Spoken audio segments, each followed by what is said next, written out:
الحمد لله رب العالمين والعاقبة للمتقين ونبينا محمد وعلى آله وصحبه أجمعين أما بعد فيا عباد الله أوصيكم إياي أولا بتقوى الله فقد قال الله تعالى في القرآن الكريم أعوذ بالله من الشيطان الرجيم بسم الله الرحمن الرحيم يا أيها الذين آمنوا اتقوا الله حق تقاته ولا تموتن إلا وأنتم مسلمون يا أيها الناس اتقوا ربكم الذي خلقكم من نفس واحدة وخلق منها زوجها وبث منهما رجالا كثيرا ونساء واتقوا الله الذي تساءلون به والأرحام وقال أيضا يا أيها الذين آمنوا اتقوا الله وقولوا قولا سديدا يصلح لكم أعمالكم ويغفر لكم ذنوبكم ومن يطع الله ورسوله فقد فاز فوزا عليما وقال نبينا صلى الله عليه وسلم المؤمن للمؤمن كالبنيان يسده بعضه بعضا. இந்த உலகத்தை படைத்து பரிபாலிக்கும் ஏக வல்லோனாகிய அல்லாஹு தாலாவை புகழ்ந்தன் பின்னால் இந்த உலகிலே இஸ்லாம் எனும் ஒளியை நிலைநாட்டி அசத்தியமெனும் இருளை ஒழிக்க வந்த ஒழித்துவிட்டு சென்ற உத்தம தூதர் ரசூலே கரீம் ஸல்லல்லாஹு அலைஹி வஸல்லம் அவர்கள் மீதும் அவர்களது வழிமுறைகளை பின்பற்றி வாழ்ந்த சஹாபாக்கள், தாபிஈன்கள், தாபிஈன்கள், அல்லாஹுவின் நல்லடியார்கள் மீதும் சாந்தியும் சமாதானம் உண்டாகட்டும். அல்ஹம்துலில்லாஹ். புனிதமிகு ஜும்மாவை நிறைவேற்ற வந்திருக்கும் அல்லாஹுவின் அடியார்களே, வாழ்வின் சகல பொழுதிலும் அல்லாஹு தாலாவுக்கு கட்டுப்பட்டு நடக்குமாறு முதல் எனக்கும் உங்களுக்கும் நான் இறை கட்டளை பிறப்பிக்கின்றேன். அல்லாஹு தாலாவை பயந்து கொள்ளுமாறு வசியத் செய்கின்றேன். அன்புக்குரிய சகோதரர்களே, இன்றைய ஹுத்பாவின் தலைப்பாக போதையற்ற ஆரோக்கியமான சமூகத்தை கட்டியெழுப்புதல் என்ற தலைப்பிலே ஒரு சில கருத்துக்களை உங்களோடு பகிர்ந்து கொள்ளலாம் என நினைக்கின்றேன். உங்களுக்கு தெரியும், இன்று உலகத்திலே பெரும் சவாலாக அமைந்திருக்கின்ற ஒரு மிக முக்கியமான விடயம்தான் மனிதர்களுடைய இந்த பழக்க வழக்கங்களோடு, குடும்ப வாழ்க்கையோடு, சமூக வாழ்க்கையோடு, பாடசாலை வாழ்க்கையோடு, பல்கலைக்கழக வாழ்க்கையோடு சம்பந்தப்பட்டிருக்கின்ற இந்த போதைப் பொருள் என்ற சீர்கெட்ட கலாச்சாரம். இந்த போதைப் பொருளினால் பாதிக்கப்பட்டவர்கள், இந்த போதைப் பொருள் என்ற மோசமான பழக்கத்திற்கு பழகி கொண்டவர்களால் இன்று உலகம் எதிர்நோக்குகின்ற பிரச்சனைகளை நாங்கள் பார்த்து கொண்டிருக்கின்றோம். குறிப்பாக எமது நாட்டிலே முஸ்லீம் சமூகத்திலும் தான், முஸ்லீம் வருடத்திலும் தான் இந்த போதைப் பொருள் பாவனை மூளை முடுக்கெங்கிலும் பரவிடப்பட்டிருக்கின்றது. இதனால் கொலை, கொள்ளை, தற்கொலை, கற்பழிப்பு, சமூக சீர்கேடுகள் போன்ற பாரதூரமான குற்றங்கள் நடைபெற்று கொண்டிருக்கின்றன. எனவே இன்று இந்த நாட்டிலே ஒரு சவாலாக அமைந்திருக்கின்ற மிக முக்கியமான ஒரு சமூக சீர்கேடு தான் இந்த போதைப் பொருள் என்ற இந்த பாவனை. அது யாரை பாதித்திருக்கின்றது? சிறுவர்கள் பாதிக்கப்பட்டிருக்கின்றார்கள், வாலிபர்கள் இதற்கு பழக்கப்பட்டிருக்கின்றார்கள், முதியோர்கள் இதற்கு பழக்கப்பட்டிருக்கின்றார்கள். ஆண்கள் பெண்கள் ஒட்டுமொத்தமாக சமூகத்தில் இருக்கின்றவர்களும் அனைவருமே இதற்கு பழக்கப்பட்டிருக்கின்றார்கள். 6 வயது முதல் 16 வயதுக்குட்பட்டவர்கள், 16 வயது முதல் 80 வயதை தாண்டியவர்களும் தான் இந்த மோசமான இந்த சமூக சீர்கேடு என்ற இந்த போதை பொருளுக்கு அடிமையாக்கப்பட்டிருக்கின்றார்கள். எனவேதான் இன்று நாட்டில் இருக்கின்ற பெரும்பான்மையான பள்ளிகளிலே இன்றைய ஹுதுபாவின் தலைப்பாக போதை பொருளற்ற ஒரு சமூகத்தை, ஒரு நாட்டை கட்டியெழுப்புதல் என்ற தலைப்பு எடுத்துக்கொள்ளப்பட்டிருக்கின்றது.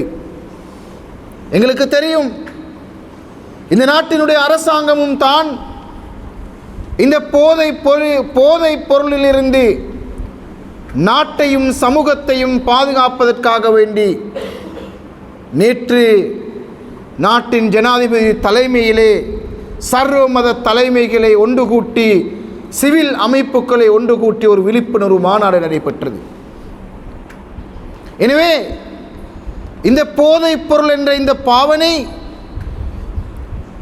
முஸ்லிம் கிராமங்களை மாத்திரம் பாதித்திருக்கின்றதா? இல்லை, முஸ்லிம் அல்லாத கிராமங்கள் நகரங்களையும் பாதித்திருக்கின்றது.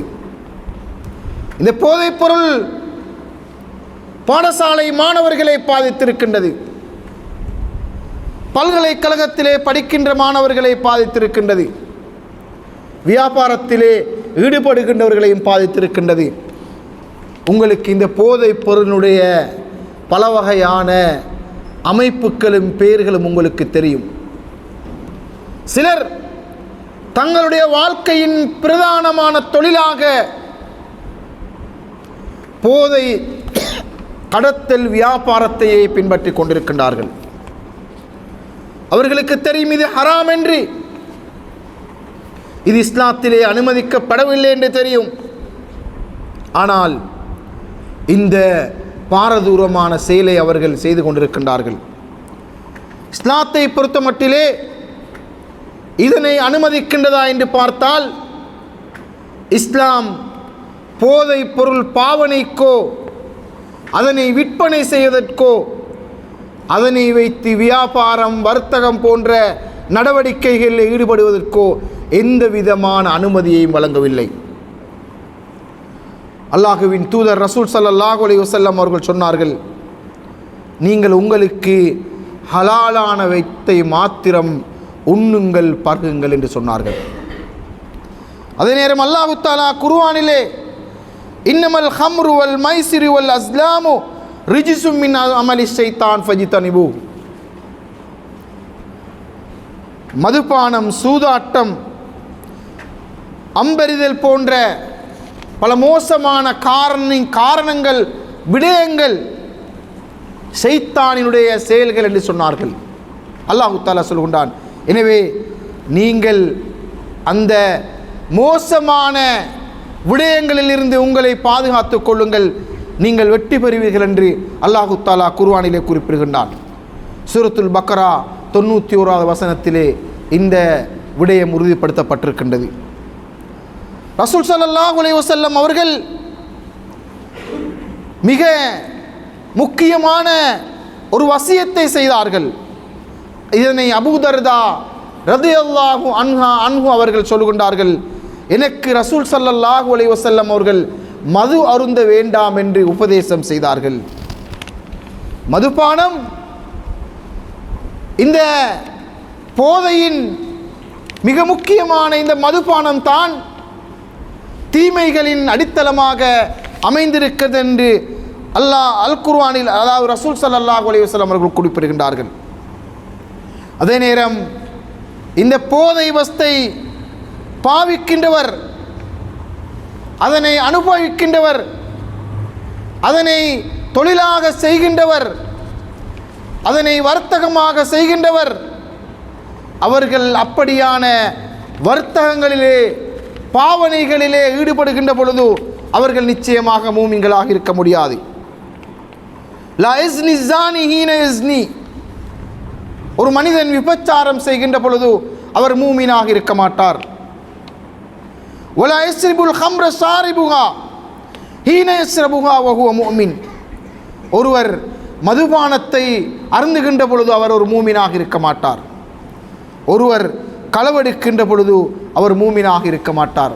இங்கு ரசூல் ஸல்லல்லாஹு அலைஹி வஸல்லம் அவர்கள் வலியுறுத்தி கூறுகின்ற விடயம் என்னவென்றால், மதுபானம் என்பது, போதை கடத்தல் என்பது, போதை பொருள் பாவனை என்பது இஸ்லாத்திலே தடை செய்யப்பட்டிருக்கின்ற மிக முக்கியமான விடயமாகும். இந்த உலகத்திலே, இந்த நாட்டிலே பாவனையில் இருக்கின்ற மிக முக்கியமான ஒரு மாஃபியாவாக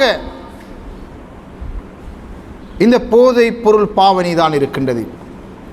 நான் ஏற்கனவே குறிப்பிட்டது போன்று இந்த பாவனை யாரை பாதித்திருக்கின்றது? சிறுவர்கள், இளைஞர்கள், வாலிபர்கள், வயோதிபர்கள் அனைவரும் இதற்கு பழக்கப்பட்டிருக்கின்றார்கள். இந்த வீட்டிலே எங்களுடைய பெண் பிள்ளைகளை விட்டு செல்ல முடியுமா? அந்த வீட்டில் தந்தை போதைப் பொருளுக்கு அடிமையாக இருந்தால் அவர்களுடைய மகளை தனியாக தந்தையோடு விட்டு செல்ல முடியுமா? நாங்கள் சமூகத்திலே தொடர்ந்தும் கேட்டுக்கொண்டிருக்கின்றோம், கேள்விப்பட்டிருக்கின்றோம். தந்தை தனது மகளை கற்பழித்திருக்கின்றார். சகோதரன் தனது சகோதரியை கற்பழித்திருக்கின்றார். இது முஸ்லிமா முஸ்லிம் இல்லையா என்பதெல்லாம் முக்கியமல்ல. முஸ்லிம்களும் தான், முஸ்லிம் அல்லாதவர்களும் தான் இந்த தீய பழக்கத்துக்கு உட்படுத்தப்பட்டிருக்கின்றார்கள். எனவே வீட்டிலே ஒரு அமைதியான பாதுகாப்பான சூழலை எங்களுக்கு ஏற்படுத்த முடியாது. ஏன் காரணம் தெரியுமா? இந்த போதை என்ற இந்த மாஃபியாவுக்கு எமது வீட்டில் இருக்கின்றவர்கள் பழக்கப்பட்டிருக்கின்றார்கள். வீட்டிலே தந்தை போதையின் அடிமையாக இருக்கின்றார். மனைவியோடு சிறந்த வாழ்க்கை அவருக்கு வாழ முடியாது. தன்னுடைய பிள்ளைகளுக்கு பாதுகாப்பான ஒரு ஒழுங்கை ஏற்படுத்தி கொடுக்க முடியாது. அதே போன்று சமூகத்திலே நாங்கள் பார்க்கின்றோம், குடும்ப சீர்கேடுகள் ஏற்படுவதற்கு இந்த போதை வஸ்து தான் காரணமாக இருக்கின்றது. பொதுவான ஒரு இடத்திலே ஒரு வாகனத்தை நிறுத்த முடியுமா? ஒரு மோட்டார் சைக்கிளை நிறுத்த முடியுமா? அல்லது வேறு பாதுகாப்பான பொருட்களை வைத்து விட முடியுமா? முடியாது. அந்த அளவுக்கு மோசடிகள் இடம்பெறுகின்றது. என்றால் இந்த போதை வஸ்துக்கு அடிமையானவர்கள் சில போது பெறுமதியற்ற 100 ரூபாயாக இருந்தாலும், அதாவது ஆக குறைந்த பெறுமதியுடைய பொருட்களையும் அவர்கள் சுமந்து சென்று அதனை யாருக்காவது விட்டு விடுவதற்கு முயற்சிக்கின்றார்கள். காரணம் ஏன் தெரியுமா? ஒரு நாளைக்கு அவர்களால் இந்த போதை என்ற இந்த கொடூரமான செயலில் இருந்து தங்களை பாதுகாத்துக் கொள்ள முடியாத காரணத்தினால் அவர்கள் பெறுமதி குறைந்த பொருட்களாக இருந்தாலும் அதனை சுமந்து சென்று யாருக்காவது விற்று அந்த போதையை என்ற அடிமைக்கு சிக்கிக்கொள்வதற்குத்தான் முயற்சிக்கின்றார்கள். நீங்கள் நகர்ப்புறங்களிலே, பிரதானமான நகரங்களிலே அந்த போதையோடு இருக்கின்றவர்களை நீங்கள் சரியாக இனம் கண்டுகொள்வீர்கள். அவர்கள் இளைஞர்களாக இருப்பார்கள். அவர்களுக்கு ஒரு நாளைக்கு 5000 ரூபாய் சம்பாதிப்பதற்கான ஆளுமையும் தேக ஆரோக்கியமும் உடலிலே பக்குவமும் இருந்தாலும் அந்த 5000 ரூபாயையும் அவர்கள் சம்பாதித்து அதே நாளிலே அந்த போதை என்ற அடிமைக்கு அவர்கள் அடிமையாகி அதற்காக வேண்டி அதனை செலவழிக்கின்றார்கள். அல்லாஹு தாலா குர்ஆனிலே சொல்கின்றான், வலா தக்துலு அன்ஃபுஸக்கும், நீங்கள் உங்களையே நீங்கள் கொலை செய்து கொள்ளாதீர்கள். அன்புக்குரிய சகோதரர்களே, தற்கொலை என்பது ஒருவர் தானாக தனது உயிரை மாய்த்துக் கொள்வது மட்டுமல்ல. தற்கொலை என்பது போதை என்ற இந்த அடிமைக்கு உட்படுத்தப்பட்டு இதனால் அவர் காலப்போக்கிலே தன்னுடைய ஆயுளை இழக்கின்றார். சுமார் ஒரு 70 வருடம் 60 வருடம் வாழக்கூடிய ஒருவர் இந்த போதை என்ற இந்த மோசமான பழக்கத்திற்கு உட்படுத்தப்படுவதால் அவர் ஒரு வயோதிப தோற்றத்திலே அவர் காணப்படுகின்றார். தன்னுடைய ஆளுமையை இழக்கின்றார், வாழுகின்ற சக்தியை இழக்கின்றார். எனவேதான் அல்லாஹு தஆலா சொல்கின்றான், நீங்கள் உங்களையே கொலை செய்து கொள்ளாதீர்கள். வலா தக்துலு பி ஐதீக்கும் இலத் தஹ்லுகா, உங்களுடைய கரங்களால் உங்களை நீங்கள் அழிவுக்கு இட்டு செல்லாதீர்கள் என்று அல்லாஹு தஆலா குர்ஆனிலே மிக தெளிவாக குறிப்பிடுகின்றான். அது மாத்திரமல்ல, அல்லாஹு தஆலா சொல்லுகின்றான், இந்த பூமியிலே குழப்பத்தை ஏற்படுத்துகின்ற மனிதர்கள், ஃபசாதை ஏற்படுத்துகின்ற மனிதர்கள், அவர்கள் தான் மிக மோசமான மனிதர்கள். வலா தஅஸவ் ஃபில் அர்லி முஃப்ஸிதீன், நீங்கள் இந்த பூமியிலே கெட்ட மனிதர்களாக மாறிவிடாதீர்கள். இன்னல்லதீன யுஹிப்பூன அன் தஸீஅல் ஃபாஹிஸத ஃபில்லதீன ஆமனு, ஈமான் கொண்டவர்கள் வாழுகின்ற சமூகத்திலே, தக்வா உள்ள மனிதர்கள் வாழுகின்ற சமூகத்திலே, பயபக்தி உள்ள மனிதர்கள் வாழுகின்ற நகரத்திலே, கிராமத்திலே யாரெல்லாம் தீமையான பாவச் செயல்களை பரப்புகின்றார்களோ, சமூக சீர்கேடுகளை ஏற்படுத்துகின்றார்களோ, லஹும் அஸாபுன் அலீமும் ஃபித் துன்யா வல் ஆখিরা, அவர்களுக்கு இந்த உலகத்திலும் வேதனைகள் இருக்கின்றன, நாளை மறுமையிலும் வேதனைகள் இருக்கின்றன. எனவே அன்புக்குரிய சகோதரர்களே, அல்லாஹு தஆலா கடுமையாக சொல்லுகின்றான், போதை பொருள் என்ற போதை வஸ்துக்கு அடிமையாக இருக்கின்ற இவ்வாறான மோசமான சமூக சீர்கேடுகளுக்கு பழக்கப்பட்டவர்கள், இன்னல் முஜ்ரிமீன ஃபீ அஸாபி ஜஹன்னம காலிதூன், போதைப் பொருளை பாவிக்கின்றவர்கள் நல்லவர்கள் என்று சொல்ல முடியுமா? போதைக்கு அடிமையானவர்களை சாலிகான மனிதர்கள் என்று சொல்ல முடியுமா? போதைக்கு அடிமையானவர்களை சிறந்த மனிதர்கள் என்று சொல்ல முடியுமா? இல்லை, அவர்கள் மோசமான மனிதர்கள், அவர்கள் பாவிகள். அவர்களை அல்லாஹு தஆலா சொல்கின்றான், அந்த பாவிகள் நாளை மறுமையிலே நரகத்திலே நிரந்தரமாக இருப்பார்கள். வல்லாஹு லா யுஹிப்புல் ஃபசாத், அல்லாஹு தஆலா ஃபசாதை ஏற்படுத்துவதை, சீர்கேடுகளை ஏற்படுத்துவதை, ஒழுக்க சீர்கேட்டை ஏற்படுத்துவதை அல்லாஹு தஆலா ஒரு நாளும் விரும்ப மாட்டான். இன்னமா ஜஸாஉல் லதீன யுஹாரிபூன அல்லாஹ், அல்லாஹு தஆலா சொல்லுகின்றான், நீங்கள் போதை பொருளை, போதை வஸ்துக்களின் பக்கம் நெருங்க வேண்டாம், அதனை நீங்கள் பாவிக்காதீர்கள் என்று அல்லாஹ் கட்டளையிடுகின்ற போது, அல்லாஹுவோடு யார் போராடுகின்றார்களோ, இன்னமா ஜஸாஉல் லதீன யுஹாரிபூன அல்லாஹ வ ரசூலஹு, அல்லாஹ்வுடனும் அல்லாஹ்வுடைய தூதருடனும் யார் போராடுகின்றார்களோ, வயஸ்அவுன ஃபில் அர்லி ஃபசாதா, அவர்கள் பூமியிலே குழப்பத்தை ஏற்படுத்தினார், அவர்கள் கொலை செய்யப்பட வேண்டும், அவர்கள் சிலுவையில் அறையப்பட வேண்டும் என்று அல்லாஹு தஆலா சொல்கிறான். அந்த அளவுக்கு அந்த தண்டனை மிக கடுமையாக இருக்கின்றது. அன்புக்குரிய சகோதரர்களே, அந்த வகையிலே நாங்கள் இந்த போதைப் பொருள் பாவனை என்பது,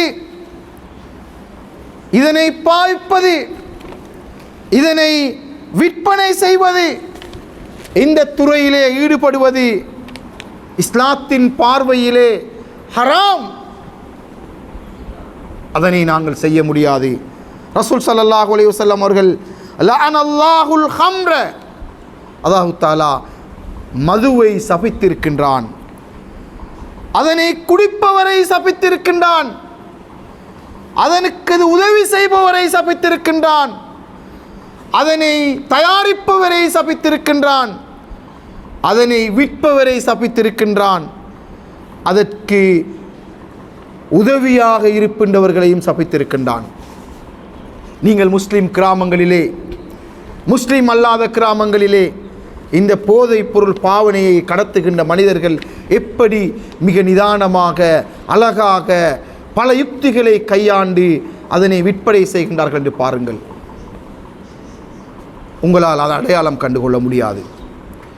ஏனென்றால் இந்த போதைப் பொருள் கடத்தலிலே இருக்கின்ற லாபமும் வருமானமும் அவர்கள் குறுக்கு வழியை பயன்படுத்தி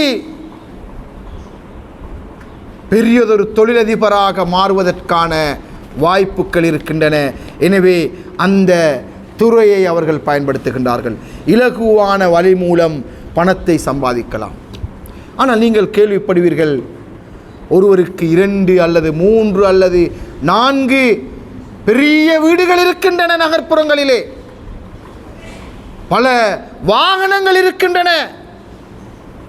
நீங்கள் கேள்விப்படுவீர்கள், அந்த மனிதர் சிறை பிடிக்கப்பட்டிருக்கின்றார். அப்போதுதான் நீங்கள் தெரிந்து கொள்வீர்கள், அவர் இவ்வளவு காலமும் செய்த தொழில் இஸ்லாம் அனுமதித்த தொழில் அல்ல. நாங்கள் அடையாளம் கண்டுகொள்ளாத பல 100 தொழிலதிபர்கள் இன்று ஹராமான தொழிலை செய்து கொண்டிருக்கின்றார்கள். ஏன் தெரியுமா? அந்த தொழிலின் மூலம் வாழ்ந்து கொண்டிருக்கின்றார்கள். அந்த தொழிலின் மூலம் சாப்பிட்டு கொண்டிருக்கின்றார்கள். அந்த குடும்பத்தையும் நடாத்துகின்றார்கள். அது எந்த தொழில்? அதுதான் இந்த போதைப் பொருள் பயன்படுத்துவது, போதை வஸ்து வியாபாரம். முஸ்லிம் சமூகத்திலே, இந்த நாட்டிலே ஒரு சாரார் இருக்கின்றார்கள். அவர்கள் பாடசாலை மாணவர்கள் முதல் பல்கலைக்கழகத்திலே படிக்கின்ற மாணவ மாணவிகள் வரை இந்த போதை பொருளை சாப்பிடுகின்றவர்கள், குடிக்கின்றவர்கள். இன்னும் ஒரு சாரார் இருக்கின்றார்கள், இந்த போதை கடத்தலிலே ஈடுபடுகின்ற தொழில் அதிபர்கள். அவர்கள் தான் இந்த மாஃபியாவை தயாரிக்கின்றவர்கள். இந்த மாஃபியாவை நாட்டிலும் பல்வேறு பகுதிகளிலும் ஊடுருவ செய்வதற்காக வேண்டி, பரப்புவதற்காக வேண்டி அதனை ஊக்குவிக்கின்றவர்கள். அந்த வகையிலே அன்புக்குரிய சகோதரர்களே, இந்த போதை பொருள் பாவனை என்பது அது நாங்கள் உணவாக உட்கொள்ளலாம், அதனை குடிக்கலாம், அதனை சாப்பிடலாம், அந்த தொழிலிலே ஈடுபடலாம். ஒரு நாளும் அல்லாஹு தாலா எங்களை மன்னிக்க மாட்டான். நாளை மறுமை நாளிலே அல்லாஹு தாலாவிடத்திலே நாங்கள் பாவிகளாக அடையாளப்படுத்தப்படுவோம். நாங்கள் குடிப்பதும் ஹராம், உடுப்பதும் ஹராம், ஹராத்திலே மூழ்கி இருக்கின்ற பொழுது நாங்கள் கேட்கின்ற பிரார்த்தனைகளை அல்லாஹு தாலா ஏற்றுக்கொள்ள மாட்டான். இந்த போதை என்ற இந்த அடிமைக்கு முதலாவது மாட்டிக்கொண்ட மனிதர்களுக்கு கிடைக்கின்ற பிரதிபலன் என்ன தெரியுமா? அதுதான் ஆபத்தானது, மிக கொடூரமான பிரதிபலன். அல்லாஹு தஆலா பாவங்களை மன்னிக்க மாட்டான், அவர்களுடைய பிரார்த்தனைகளை ஏற்றுக்கொள்ள மாட்டான். அன்புக்குரிய சகோதரர்களே, அல்லாஹு தஆலா எங்களுடைய பிரார்த்தனைகளை ஏற்றுக்கொள்ள மாட்டான். எனவே இந்த போதை என்ற இந்த போதை வஸ்தின் அடிமைகளாக நாங்கள் மாறிவிடக்கூடாது. இது எப்படி ஏற்படுகின்றது சகோதரர்களே? முதலாவதாக இதனுடைய பாரதூரம் தெரியாமல் இதற்கு முதலாவது நாள் ஒருவர் பழகுகிறார், இரண்டாவது நாள் இதற்கு பழகுகிறார், மூன்றாவது நாள் பயன்படுத்துகிறார். ஆனால் அவரால் தொடர்ச்சியாக இதனை பயன்படுத்த முடியாமல் தடமாறிக் கொண்டிருப்பார். இந்த போதையை பயன்படுத்துகின்ற மனிதர்களோடு நீங்கள் கதைத்து பாருங்கள், அவர்களுடன் கலந்துரையாடி பாருங்கள், அவர்கள் மனம் திறந்து பேசுவார்கள். அந்த போதை இல்லாமல் அவர்களுக்கு ஒரு நாளை கழிக்க முடியாது. சிகரெட்டும் ஒரு போதைதான், மதுபானமும் ஒரு போதைதான். இன்னும் போதையினுடைய பல்வேறு வகையான புதிய மாத்திரைகள் வந்திருக்கின்றன. அதுவும் ஒரு போதைதான். எனவே அன்புக்குரிய சகோதரர்களே, அறியாமை இதனுடைய பாரதூரமான தெளிவுகள் இல்லாமல் இந்த போதை என்ற இந்த பயங்கரமான நோய்க்கு முஸ்லிம் சமூகத்தில் இருக்கின்ற எமது இளைஞர்கள், வயோதிபர்கள் எல்லோரும் பழக்கப்படுகின்றார்கள். இது முதலாவது காரணம். இரண்டாவது, அவர்கள் பழகுகின்ற சூழலிலே தீய நண்பர்கள் அவர்களுக்கு கிடைக்கின்றார்கள். அவர்கள் பழகுகின்ற நண்பர்கள் காலமாக தீய நண்பர்களோடு பழகுகின்ற பொழுது அவர்கள் அப்படியே ஒரு கூட்டணியாக இணைந்து கொள்கின்றார்கள். நீங்கள் பாருங்கள், கொழும்பிலே அல்லது வேறு நகரங்களிலே பல பிரதேசங்களிலே பலர் ஒன்று சேர்ந்துதான் இந்த போதை வஸ்து வியாபாரத்தையும் சேர்ந்துதான் செய்வார்கள். இந்த போதையை பயன்படுத்துகின்ற அதனை தனது உடம்புக்குள் உட்படுத்திக் கொள்கின்ற அந்த வேலையையும் ஒன்று சேர்ந்துதான் செய்வார்கள். எனவே தீய நண்பர்களால் இதற்கு ஊக்குவிக்கப்படுகின்றார்கள். அது மாத்திரமல்ல, இந்த போதையை பயன்படுத்துவதால் உடம்பிலே ஆரோக்கியம் இருப்பதாக அவர்கள் நினைக்கின்றார்கள். அது மாத்திரமல்ல, நமது வீடுகளிலே எங்களுடைய பிள்ளைகளை நாங்கள் கவனிக்காமல் இருக்கின்றோம்.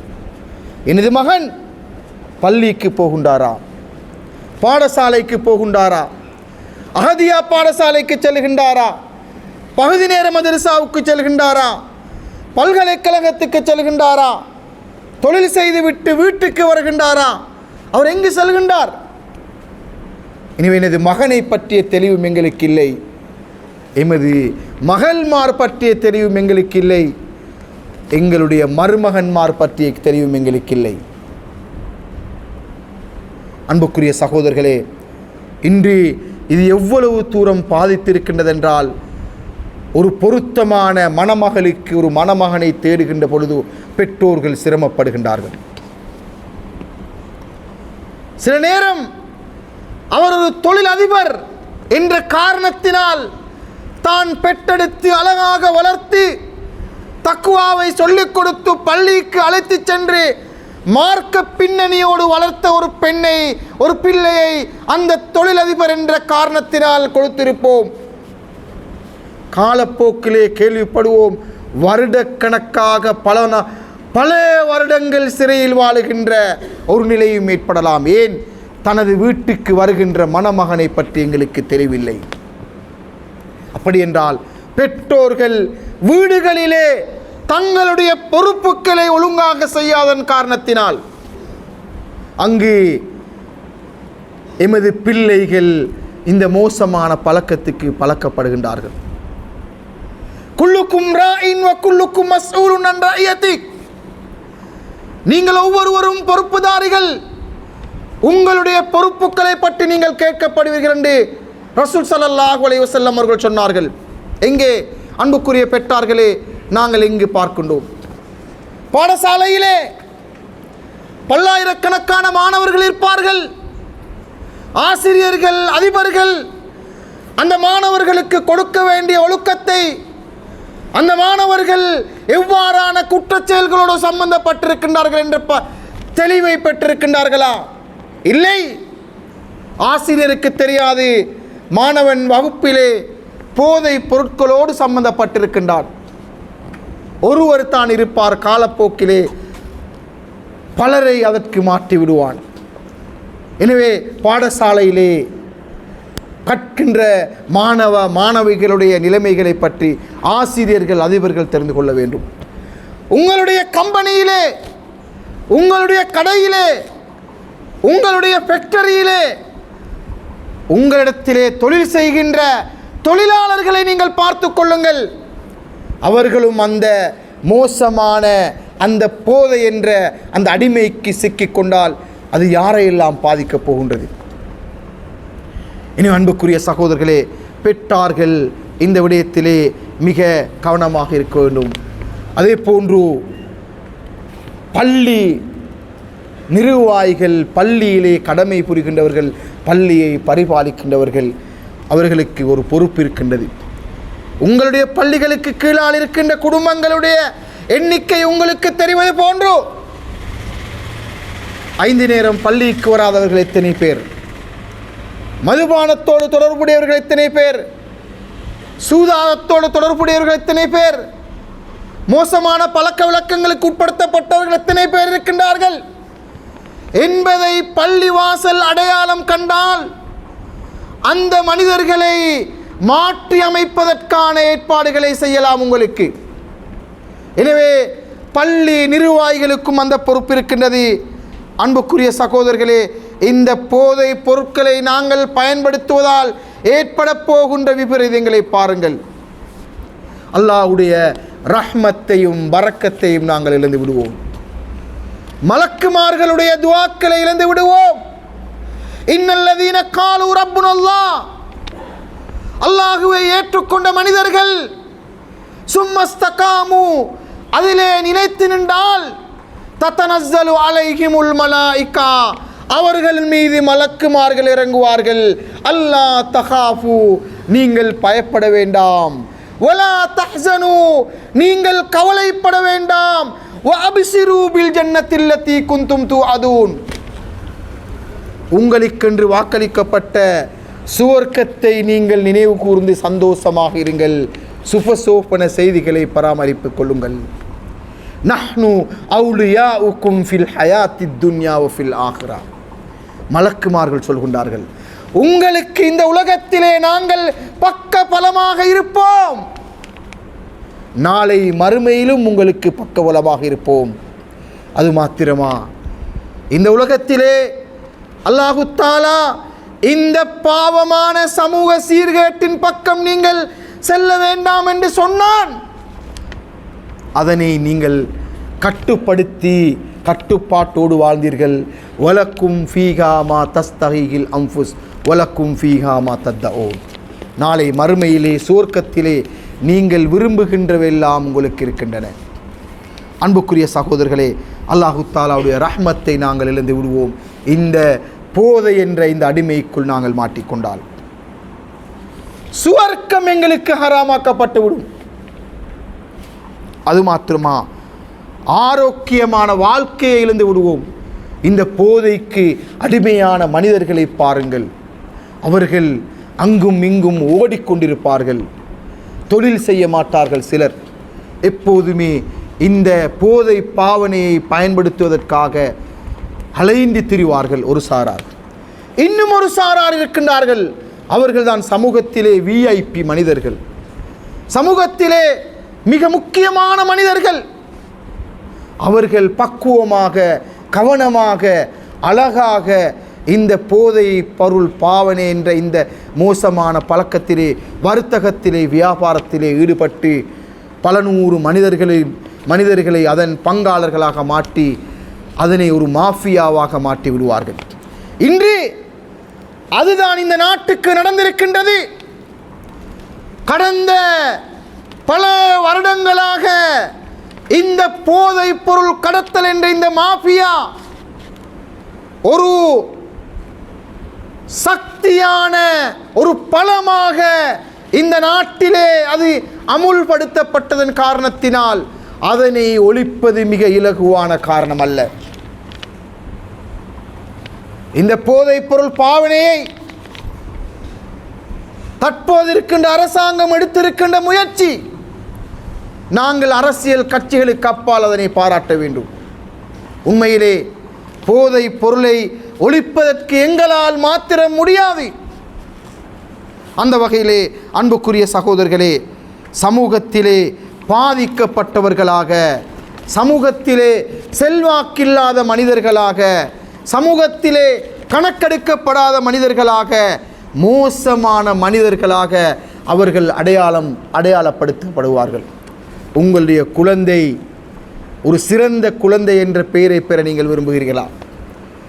நாளை மரணித்ததன் பின்னால் உங்களுக்கு தொழுவிக்க முடியாத, உங்களுக்கு பிரார்த்தனை செய்ய முடியாத, உங்களுக்கு துஆக்கள் கேட்க முடியாத ஒரு குழந்தையா நாங்கள் உருவாக்கப் போகின்றோம்.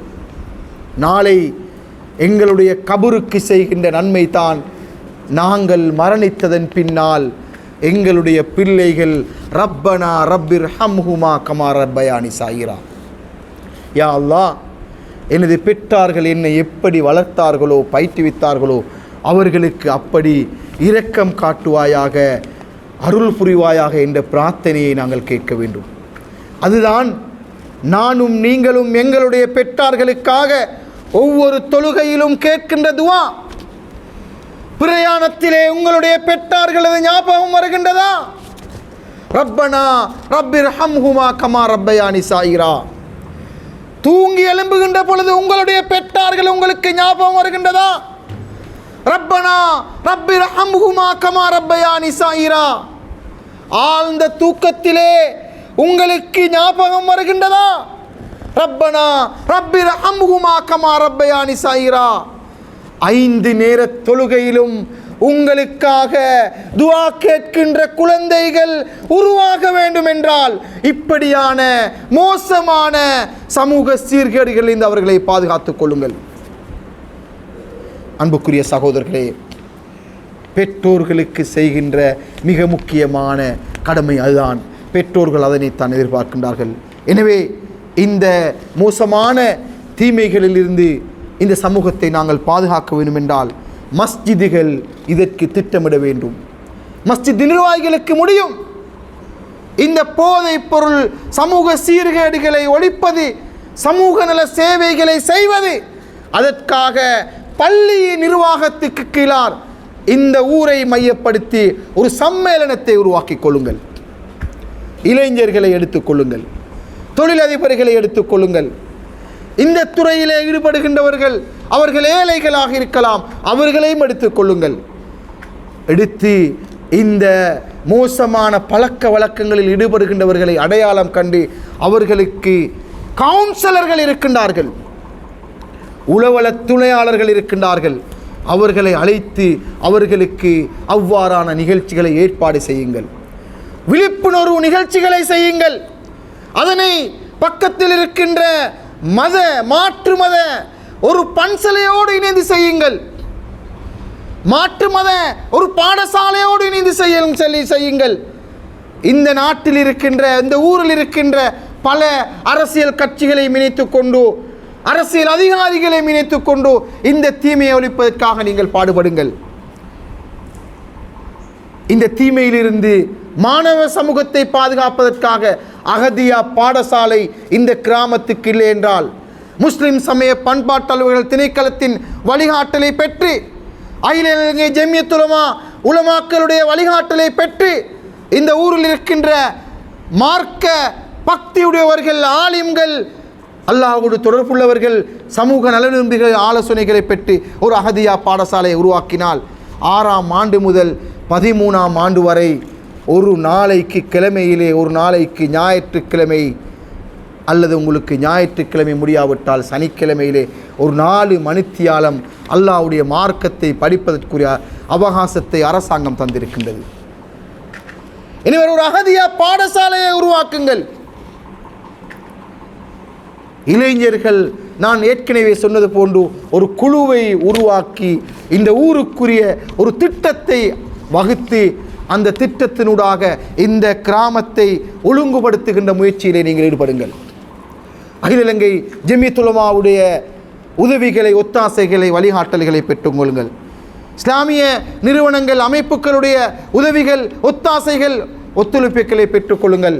முஸ்லிம் சமய பண்பாட்டு அலுவலக திணைக்களத்தின் வழிகாட்டல்களை பெற்றுக்கொள்ளுங்கள்.